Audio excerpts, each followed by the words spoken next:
Kata orang, cinta itu buta. Bahkan, saking butanya, sampai-sampai aku rela memberikan sesuatu yang seharusnya kujaga. Ya, aku jatuh cinta pada putra tiriku. Dan hal itu membuatku lupa akan janji setia pada suamiku. Namaku Dina, dan inilah pengakuan yang selama ini kusembunyikan dalam kehidupanku. Kedatangan Andre anak tiriku ke rumah mungkin menjadi awal peristiwa indah itu bermula. Pemuda itu datang dalam rangka magang di kantor Mas Basri, suamiku. Ya, sebagai seorang ayah yang baik, wajar saja jika Mas Basri berambisi agar Andre bisa mengikuti jejaknya sebagai pengusaha. Dengan koneksi dan jabatannya, Mas Basri juga memastikan Andre mendapat tempat terbaik di pabriknya. Semata-mata demi bekal karier sang anak yang kelak akan menggantikan jabatan ayahnya. Aku dan Mas Basri sendiri sudah menikah hampir 3 tahun lamanya. Ia bisa menerimaku dengan tulus, meski dulunya aku merupakan petugas kebersihan di pabrik miliknya. Perbedaan status dan usia itu rupanya tak menyurutkan niat Mas Basri menikahiku. Dia benar-benar mencintaiku tanpa memandang status di antara kami berdua. Meski pada akhirnya, akulah yang mengkhianatinya. Mas Basri yang saat itu berusia 48 tahun, merupakan seorang duda yang ditinggal mati istrinya beberapa tahun yang lalu. Ia memiliki satu putra, yaitu Andre. Secara keseluruhan, Andre memiliki perawakan yang jauh lebih ganteng daripada Mas Basri. Dia mewarisi gen dari ibunya, yang masih merupakan keturunan Timur Tengah. Aku ingat betul betapa aku sempat terkagum oleh parasnya saat pertama kali kami bertemu. Tapi ironisnya, usia Andre saat itu baru menginjak 23 tahun, tak terpaut jauh dari usiaku yang baru 29 tahun. Kedekatan usia itulah yang kadang menjadi kekhawatiran tersendiri bagiku. Terutama mengingat statusku yang sebagai ibu tirinya itu. Nanti kamu tinggal di rumah papa aja ya, Dre. Papa soalnya sering bolak-balik keluar kota. Lagi pula papa nggak tenang ninggalin mamamu sendirian di rumah. Ujar suamiku saat kami berkunjung ke rumah ibu mertua untuk menjemput anak tiriku itu. Memang sejak aku dan Mas Basri menikah, Andre memilih tinggal bersama ibu mertuaku. Kehadirannya bukan hanya sekedar menemani ibu mertua, tapi juga menjadi tumpuan setelah ayah mertuaku meninggal dunia. Tapi Bas, nggak baik loh kalau Andre tinggal di sana, apalagi hanya berdua dengan Dina. Samar-samar ku dengar ibu mertua keberatan dengan usulan Mas Basri itu. Tapi Bu, Andre sudah dewasa. Dia tahu mana yang baik dan enggak. Lagi pula nggak akan lama kok. Nanti kalau selesai masa magangnya, aku akan carikan dia kontrakan. Jawab Mas Basri berusaha meyakinkan ibunya. Baiklah, kalau kamu sudah yakin, Ibu cuma bisa doain yang baik-baik buat keluargamu. Amin. Makasih Bu. Begitulah kata Mas Basri. Singkat kata sore harinya, kami bertiga pun pulang ke rumah. Perjalanan kembali dari Surabaya ke Jakarta terasa lebih sunyi. Andre yang duduk di kursi belakang sering melamun, entah canggung atau terbebani. Dan sesampainya di rumah, Mas Basri tanpa basa-basi segera menunjukkan kamar yang akan Andre tempati. Kamar itu adalah kamar tamu yang letaknya persis bersebelahan dengan kamar kami, hanya dipisahkan oleh dinding tipis. Mas Basri meminta Andre membereskan barangnya dan langsung beristirahat di kamar itu. Awalnya aku tak begitu setuju jika Andre tidur persis di sebelah kamar kami. Aku hanya khawatir ia akan mendengar suara-suara saat kami menunaikan kewajiban pasutri. Tapi Mas Basri tak mengindahkan kekhawatiranku. Katanya kasihan kalau Andre harus tidur di kamar dekat dapur. Padahal menurutku kamar di sana juga cukup bagus, bukan kamar pembantu. Singkat cerita, setelah Andre menghabiskan seminggu penuh magang dan tinggal bersama kami, ia mulai menunjukkan upayanya untuk menyesuaikan diri. Seringkali saat aku sedang berkutat di dapur, Andre sudah berdiri di ambang pintu, menawarkan diri untuk mengupas bawang atau mencuci sayuran. Bahkan, ia tak segan mengambil inisiatif untuk menyapu halaman atau mencuci piring tanpa perlu kuminta. Sikapnya yang rajin dan sigap membuatku merasa banyak terbantu. Bahkan dari kebiasaan itu pula, entah kenapa, tumbuh perasaan lain di hatiku. Perasaan nyaman terutama saat di dekatnya. Hanya saja, ada satu hal yang kadang membuatku risih, sekaligus gimana gitu, yaitu tatapannya saat ia memandangku. Tatapan yang seolah menerawang, dari ujung rambut hingga lain-lainnya. Bukannya sombong, memang banyak yang bilang jika posturku lumayan ideal. Bahkan sebelum menikah dulu, aku sempat menjadi primadona di kantorku. Dan mungkin itu pula alasan Mas Basri kesemsem padaku, hingga menjadikan aku istri. Tapi lain halnya dengan Andre. Memang aku risih, tapi ada rasa bangga pula di hatiku. Pernah suatu sore, aku pura-pura menegurnya. Saat itu kebetulan aku menggunakan daster sederhana, lalu duduk di depan TV. Di tengah larut akan acara TV itu, tiba-tiba Andre datang, sambil mengacak-acak meja mencari kunci motornya. Padahal semua tahu, jika kunci itu selalu digantung di rak dekat pintu. Saat itu aku paham, jika ia hanya pura-pura, agar bisa menatapku lama. Dan ketika aku menoleh ke arahnya, seketika itu ia gelagapan, lalu menunduk salah tingkah. "Kamu kenapa sih, Dre? Kok dari tadi liatin mama? Apa ada yang salah?" Enggak kok, Mah. Ini Andre lagi cari kunci, tapi nggak ada." Andre tergagap sambil menggaruk tengkuknya. "Tapi bukan liatin mama kan, Dre?" Seketika Andre kebingungan menjawabnya. Enggak kok. Beneran, Mah." Aku tersenyum dalam hati melihat tingkahnya. Ya, meskipun kami akrab, tapi aku tak langsung percaya dan masih menjaga batasan. Apalagi ia sudah dewasa. Sampai suatu ketika, tepat sebulan Andre tinggal di rumah. Mendadak Mas Basri berpamitan akan keluar kota selama 3 hari untuk meninjau proyeknya. Dan malam harinya saat kami hendak istirahat, ia sempat berpesan, "Mungkin besok subuh papa sudah harus di bandara, Ma. Kamu baik-baik ya di rumah," kata Mas Basri sambil memiukku dari belakang. "Iya, Pa. Papa hati-hati loh ya," sahutku sambil menoleh ke arahnya. "Iya, Ma. Tapi sebelum papa pergi, apa boleh, Papa?" katanya sambil mengedipkan mata. Seolah memberi kode jika ia menginginkan bekal pasutri sebelum pergi esok hari. Aku yang mengerti pun mengangguk sambil tersenyum. Ya, meskipun aku tahu, jika nantinya aku pasti kecewa, lantaran ia tak akan bisa lama. "Ih, Papa, ya udah ah," kataku sebelum akhirnya ia memberi sambutan itu. Dan ya, sesuai ucapanku, malam itu aku pun antusias menghabiskan malam sebagai bekal selama ia pergi. Ia benar-benar mencurahkan perhatiannya demi kebaikan mulia kami. Bahkan volume seruan Mas Basri, yang memang tinggi, justru membuatku sedikit cemas. "Mas, kurangi toh volumenya. Andre kan di sebelah," kataku sambil mengatur laju angin. "Mama tenang aja. Dia nggak akan bangun kok," jawab Mas Basri dengan santainya. Mendengar itu, aku pun berusaha tenang. Tapi rupanya, kecemasan itu pun menjadi kenyataan. Beberapa menit sebelum aku dan Mas Basri tiba pada tujuan utama, dari celah pintu yang sedikit terbuka, nampak sekelebat bayangan pria melintas, yang kuyakini itu Andre. Sungguh, aku benar-benar tak menyadari jika pintu kamar kami lupa dikunci.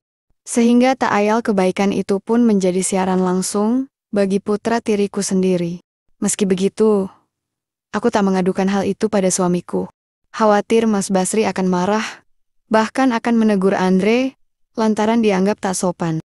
Sampai keesokan harinya, setelah kami bertiga sarapan bersama. "Dre, Papa titip mamamu ya. Kalau dia butuh apa-apa, tolong dibantu," pesan Mas Basri sambil melangkah ke garasi. Iya, Pak," jawab Andre sambil tersenyum. Aku lantas mengantar suamiku sampai garasi. Papa berangkat dulu ya," pamitnya sambil memberi sambutan di kening. Tapi ternyata, hal itu lagi-lagi menjadi tontonan bagi Andre. Ia mematung di depan pintu utama, dan tak berkedip memperhatikan kami. Saat aku kembali masuk rumah setelah mengantar Mas Basri, nampak Andre senyum-senyum melihatku. Aku berusaha mengabaikannya, dan justru melangkah menuju halaman belakang untuk menjemur baju-baju. Kupilah pilih baju yang sudah kucuci, lalu menjemurnya satu persatu. Tapi tak lama kemudian, Mama butuh bantuan. Andre tiba-tiba mengejutkanku dengan berdiri di belakangku. Nggak usah Dre, Mama bisa sendiri kok. Jawabku berusaha menyembunyikan kegugupanku. Memang sejak kepergian Mas Basri, entah kenapa aku malah canggung bersitatap dengannya. Ada rasa malu yang tak bisa aku sembunyikan.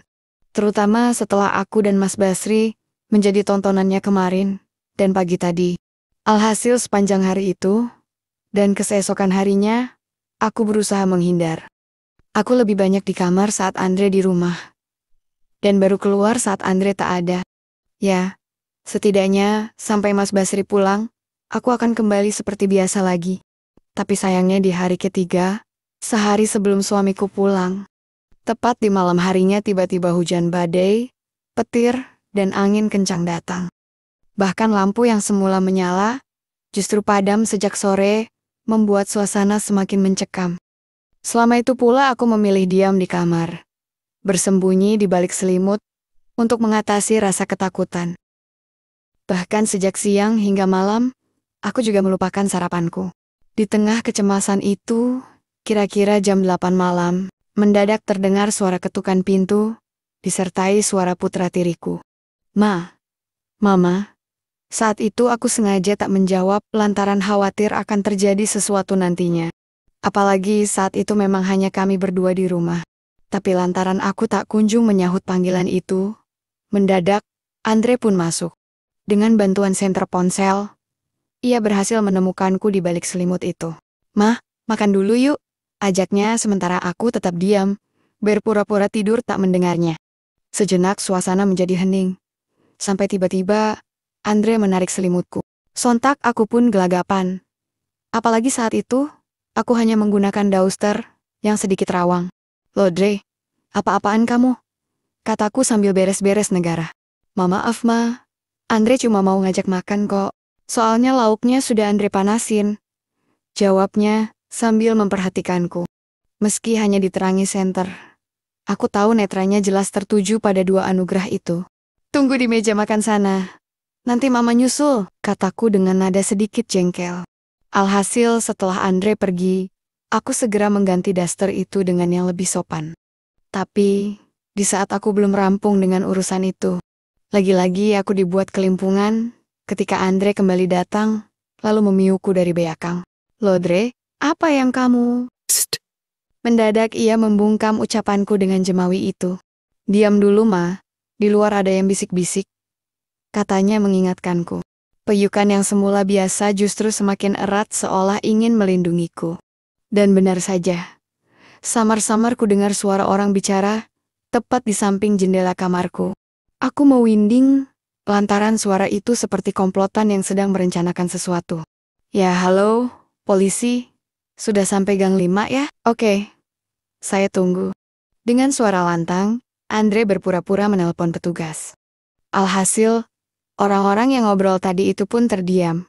Sampai tak lama kemudian, buru-buru pergi ketakutan. Aku menghela napas lega, karena setidaknya Andre sudah mengusir mereka. Bahkan aku sempat tersanjung dengan keberanian putra tiriku itu. Tapi rasa lega itu seketika berubah jadi debaran, saat tahu jika Andre masih memiuku erat. Ia tak kunjung melepasnya, dan justru menawik daguku hingga kami berhadapan. Wajahnya begitu dekat. Bahkan aku bisa merasakan hembusan angin yang menerpa. Seharusnya aku bisa menjauh saat itu. Tapi belum sempat aku berpikir, Andre lebih dulu mencuri sebuah sambutan di wiriwir itu. Dre, apaan sih Kataku berusaha sebisa mungkin menjauh. Tapi Andre justru menuntut lebih. Ma, Andre sayang sama Mama, ujarnya. Membuatku terbelalak. Yang bener aja kamu Dre. Jujur saja aku kaget mendengarnya. Meski tak dipungkiri, aku pun sedikit terbuai dengan kejujuran itu. Tapi Dre, aku ini mah. Belum sempat menyelesaikan kalimatku, Andre lebih dulu mendorongku ke Divans. Sambutan demi sambutan kembali ia haturkan, bahkan aku yang semula sempat ragu, justru berubah ketika sebuah jemawi mulai mencari-cari gerbang kehidupan itu. Aku benar-benar tak mengira jika malam itu menjadi malam yang paling beda untukku. Terutama ketika perahu motor itu melaju menuju pintu gerbang Samudra Biru. Sungguh baru kusadari, jika putra tiriku itu memiliki niat begitu mulia padaku. Bahkan tak sadar, lambat laun aku terlena, dan tak lagi memikirkan suamiku. Jujur kuakui, ia memang berbeda dari Mas Basri, yang hanya mementingkan keperluannya sendiri. Berbanding terbalik dengan Andre yang begitu satset dan telaten, seolah aku adalah satu-satunya yang terpenting malam itu. Sesekali aku memanggil-manggil namanya. Begitu pula dengan Andre yang juga memanggil namaku. Hingga pada saat banjir bandang melanda, akhirnya baik aku dan Andre pun tiba pada tujuan mulia itu. Tapi di saat yang sama itu pula, tanpa terasa, aku menitikan air mata. Maafin Andre ya, Mah, ujarnya yang menyadari kesedihanku. Sudahlah, Dre. Mama juga yang salah. Salah. Salah kenapa, Ma? Salah. Karena diam-diam Mama nyimpen perasaan sama kamu. Mendengar itu, wajah Andre pun bersemu. Jadi, Mama juga. Aku mengangguk. Iya, Dre. Tapi, kenapa, Ma? Tapi, jangan cerita sama papamu ya, Dre. Andre tersenyum. Ya gak mungkin lah, Ma. Kan sama saja Andre cari masalah, Ma. Alhasil, kami pun tertawa bersama. Sampai lampu kembali menyala. Kami pun kembali mengulang rapat paripurna itu untuk kedua kalinya.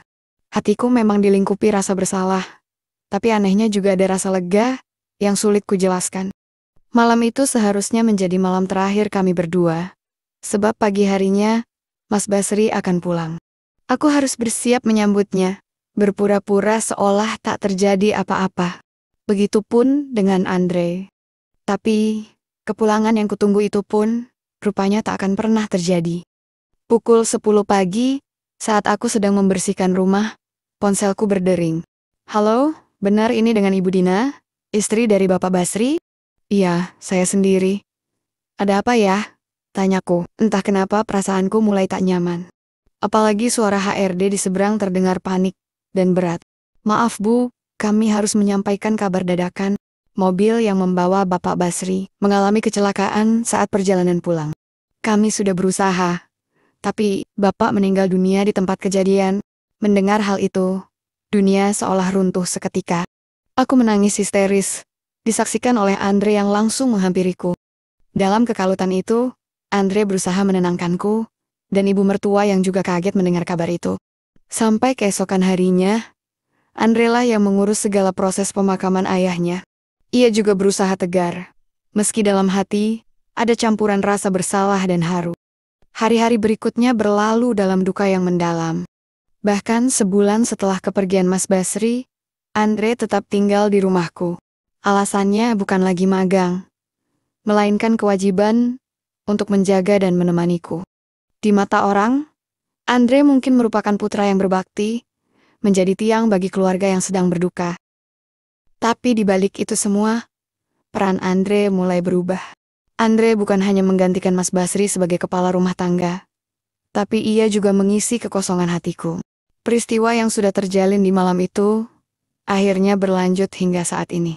Cinta kami tumbuh di atas tragedi dan rasa bersalah itu. Aku memang sudah kehilangan suamiku, tapi karena Andre, hidupku jadi berwarna kembali. Ia bisa menggantikan peran Mas Basri dalam hidupku sebagai suamiku yang baru.